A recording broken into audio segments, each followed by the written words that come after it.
Hello and welcome to New Economic Thinking. I'm here today with Professor Gerry Epstein of the University of Massachusetts at Amherst. Gerry, thanks for being with me. Thanks a lot for talking with me. So I'm going to ask you a bit of a loaded question. Quantitative easing, did it actually manage to achieve what it was supposed to achieve? Well, that's an interesting question. It is loaded because we normally think that it was intended to help Main Street, to help workers and to help small businesses and so forth.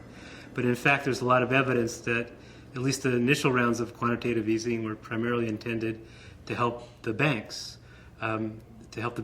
recover from the crisis, to help the portfolio managers and the large wealth holders.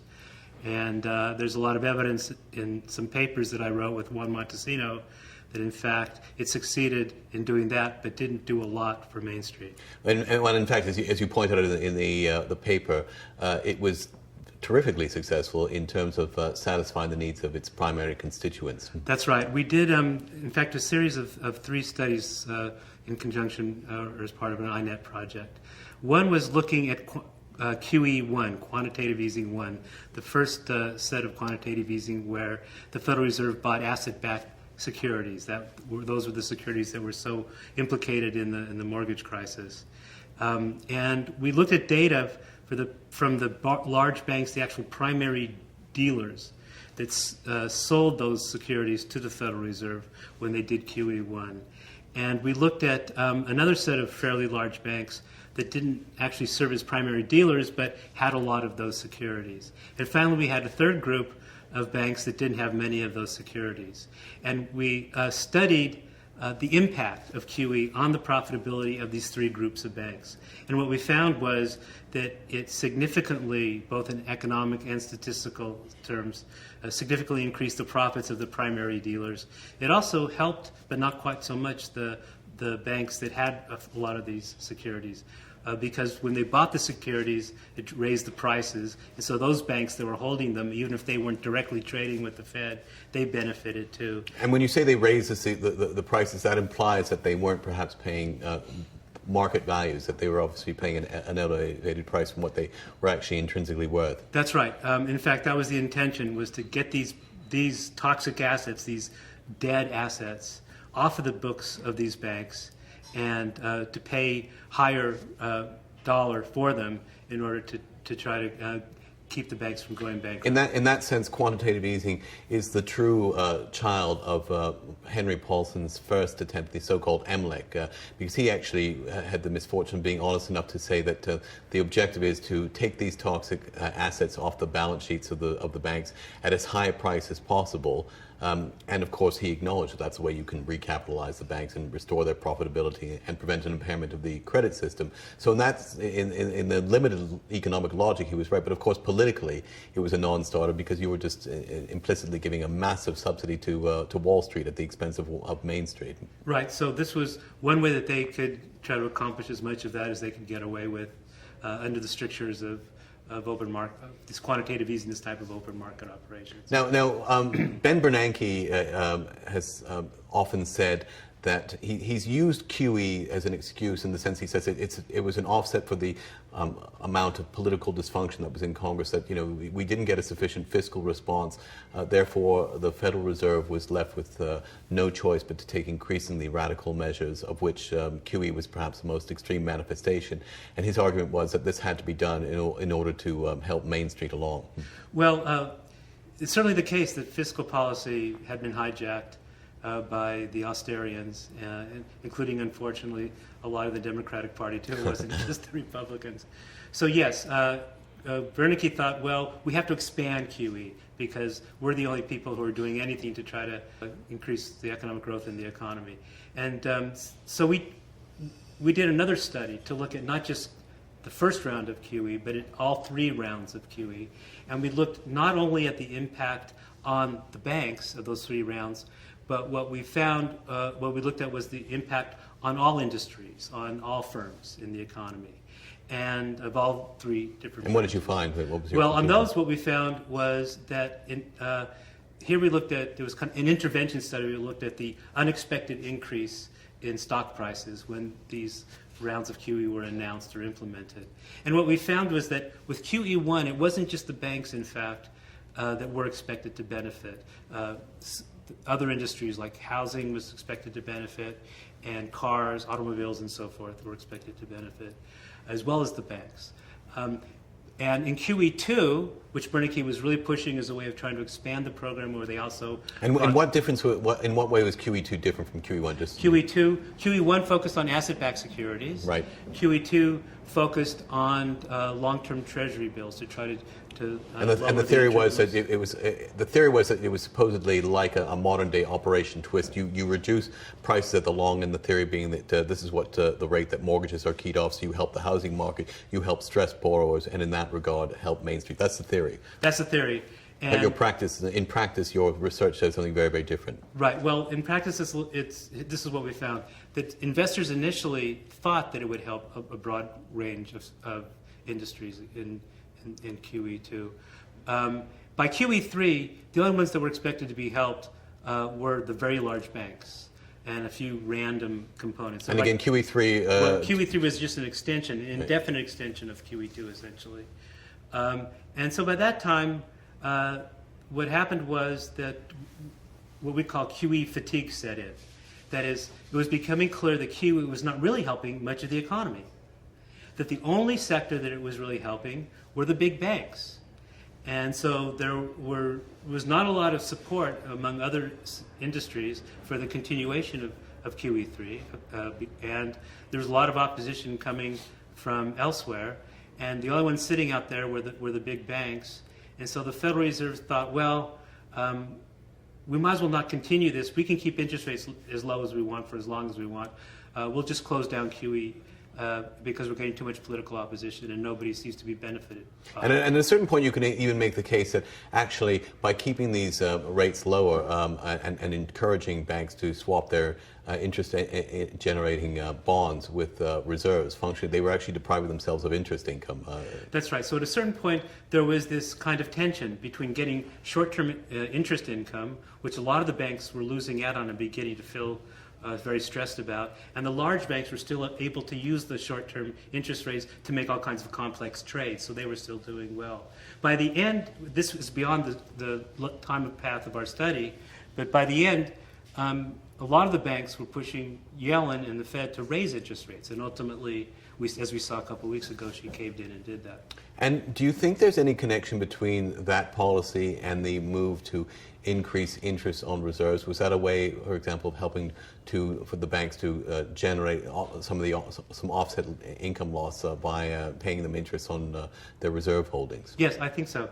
And the Fed and Janet Yellen will say, well, this is just the way we have to implement monetary policy. We have to use paying interest rate on reserves is another way of trying to get interest rates up and manage the policy at the zero interest bound. But there's no doubt in my mind that it's also a way of paying off the banks.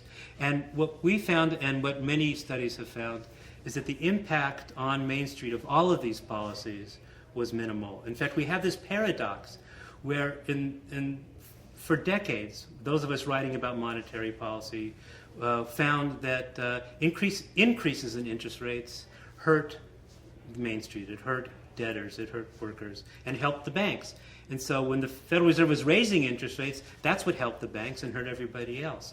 But now we have this paradox where when the Federal Reserve was lowering interest rates and doing QE, that was helping the banks.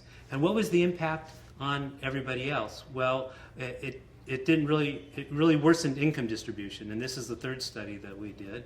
We found that when the Federal Reserve was keeping interest rates at zero and engaging in QE, what it did was buy a lot of assets, owned mostly by the wealthy, raise the values of those assets. And of course, because the top 5% of the largest holders of these assets, they did better than the vast majority of the other 95%. That's right. And thereby exacerbated the inequality that was prevailing. But there are other channels that could have helped the lower 90%. The employment channel, by generating more employment.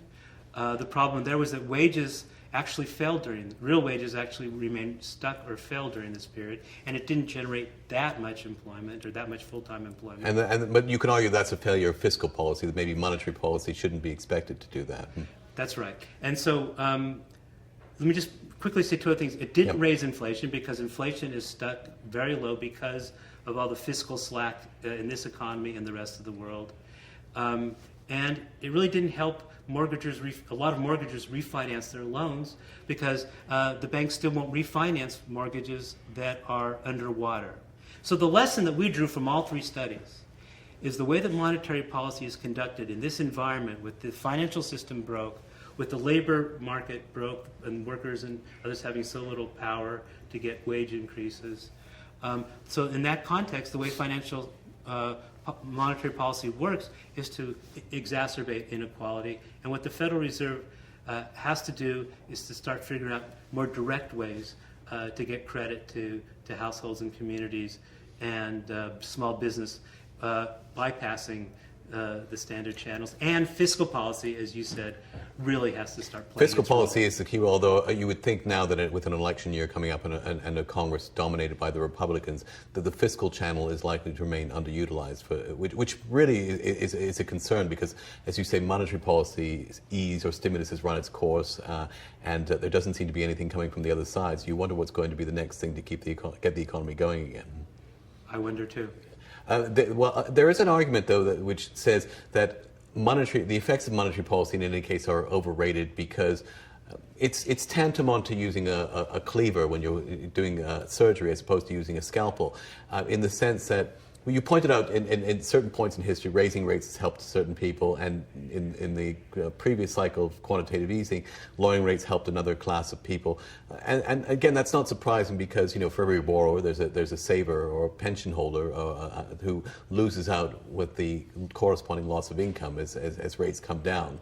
Whereas if you have a properly targeted fiscal policy, you're more likely to focus it on the people on Main Street who really need the help. Absolutely. And in fact, since the crisis hit, many of us have believed that the key role of monetary policy in this kind of situation, depression-like situation, is to keep interest rates very low for very long as a way of helping fiscal policy play the major role without generating any possibility of the fiscal deficit getting out of control, which in these situations is fairly remote in any case, but it's a way of helping to finance the fiscal deficit. And interestingly, and the problem is, of course, as we just saw, the hawks on the fiscal deficit preventing that from happening.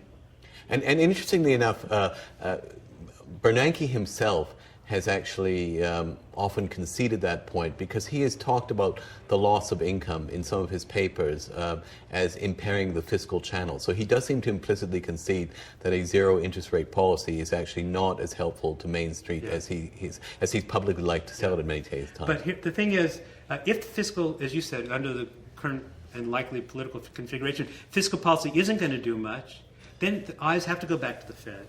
And just as Jeremy Corbyn and his group in England are saying, well, let's have a QE for the people, there are many in this country also arguing for more targeted, and we don't have to call it monetary policy because that's not really what it is, credit policy for communities, for small businesses, and so forth. The Federal Reserve can, within its legal powers, figure out ways to channel credit more directly for infrastructure, for small businesses, for communities. And that's, I think, what will have to happen next. Is there a legal basis for them to do that? Not that seems to have stopped them for a lot of the other things that they did over the last few years, but can they actually do the type of policies that you've been advocating? Yes, I mean, there are restrictions. For example, they could buy municipal bonds. They can only buy no more than 6-month municipal bonds, but they can roll those over. They can buy any kind of government paper. So, for example, some kind of structure to create government paper borrowing for infrastructure development in a city, educational building schools, infrastructure development. The Federal Reserve could buy that paper. It has to be state and national paper, though, as opposed to state paper. Even state and local paper, it can buy under certain restrictions. But if it were federal paper, the restrictions would be fewer. And this doesn't even rely on the emergency powers. This is within the legal framework of the Federal Reserve. I've never heard anybody from the Federal Reserve advocate that, have you? Well, there's a group, in the 1930s, in fact, there were members of the Federal Reserve, and Tom Ferguson and I looked at this, my colleague Bob Poland looked at this, that went out to the regional banks. They were desperate to try to get the lenders and the borrowers together to try to kind of make the market between the borrowers who didn't want to borrow and the lenders who didn't want to lend. And they were talking about these kinds of activities to create some kind of paper that the Federal Reserve could buy, and then... That was Beardsley Rimmel, if I'm not mistaken, the head of the Federal Reserve at that time, who was making those arguments. Yeah, and then it also happened at the regional level. But there's a group called Fed Up that's going around and actually having meetings with regional reserve banks and trying to promote this kind of activity.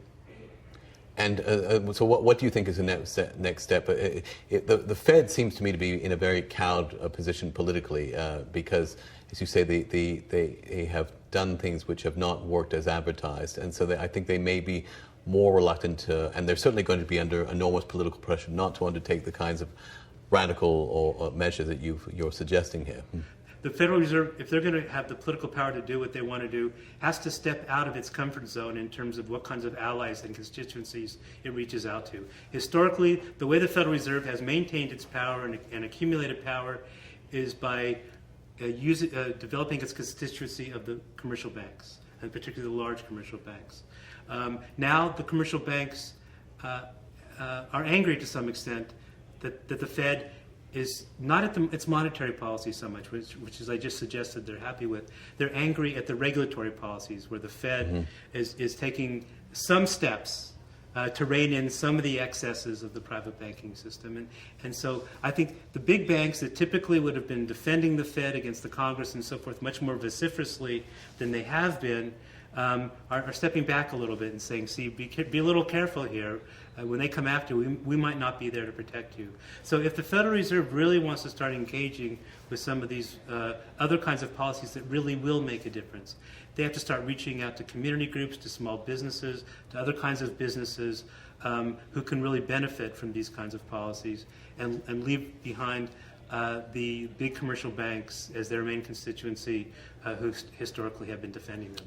Janet Yellen, if you're listening, you've just got the advice of what you're supposed to do next. Gerry Epstein, thanks very much for joining me today. Thanks a lot for having me.